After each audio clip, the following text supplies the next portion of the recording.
মাল শ্রীময়। এখনো বলছি যে আমি কখনো কারো সংসার ভেঙে কারো ক্ষতি করে কারোর সঙ্গে পরকিয়া বা নোংরা ভাবে সম্পর্কে জড়াতে চাই না।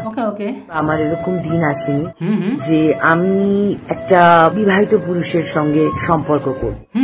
আমি হয়তো নেগেটিভ রোল প্লে করি, বাট বাস্তব জীবনে শ্রীময়ী একদমই নেগেটিভ নয়। এত কিছু বলার পরও পাবলিককে বোকাচোদা বানিয়ে আমাদের 26 বছরের শ্রীময়ী দিদি, আমাদের প্যাকাটি মার্কা 53 বছরের কাঞ্চা দাদু, দুটো বিয়ে একটা ছেলে থাকা সত্ত্বেও যখন আমাদের শ্রীময়ী দিদি 3 নম্বর বিয়েটা কাঞ্চা দাদুকে করে গিনিস বুকে নাম লিখিয়ে গান গায়।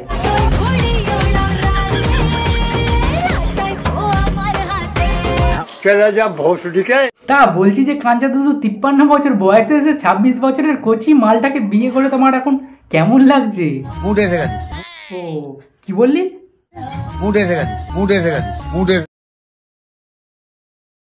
মারা 53 বয়সেও নাকি কাঞ্চা দাদুর মুড চলে আসছে। তা বলছি কাঞ্চা দাদু এই বয়সে এখনো পড়েনি?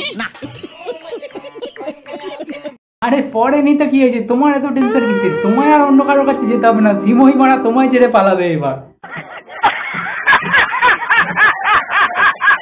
তোমরা নিশ্চয়ই এখন ভাবছো এই মাল কথাটা কেন আমি বললাম। কাঞ্চনের মাল শ্রীময়। শ্রীময়ী বলে একটি নবাগতা অভিনেত্রী, সেই বেচারা সাথে নেই, পাঁচে নেই। দুঃখ খতম নেই হতা বে।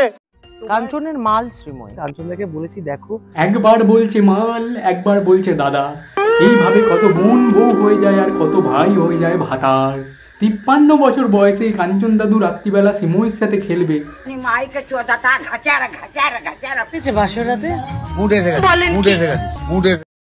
মারা 53 বছর বয়সে এসে একটা 26 বছরের কচি মালকে বিয়ে করে ফেললো, আর আমি মারা 24 বছর বয়স হয়ে গেল, এখন মারা 5 বালিশ নিয়ে শুতে হয়।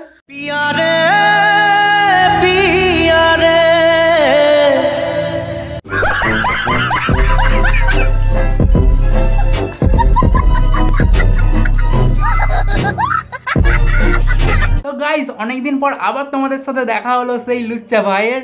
তো অনেকদিন ভিডিও বানাতে পারিনি, যে ফোনটা পুরো ড্যামেজ হয়ে গেছিলো, মানে ডিসপ্লেটা পুরো ভেঙে গেছিলো, তাই ভিডিওটা দিতে পারিনি। তো এই কন্টেন্টটাও অনেকটা পুরনো হয়ে গেছে, কিছু করার নেই। ভিডিওটা হাফ বানানো ছিল, তাই ভিডিওটা ফুল বানিয়ে দিলাম। তো দেখা হচ্ছে চলো আবার নেক্সট ভিডিওয়ে।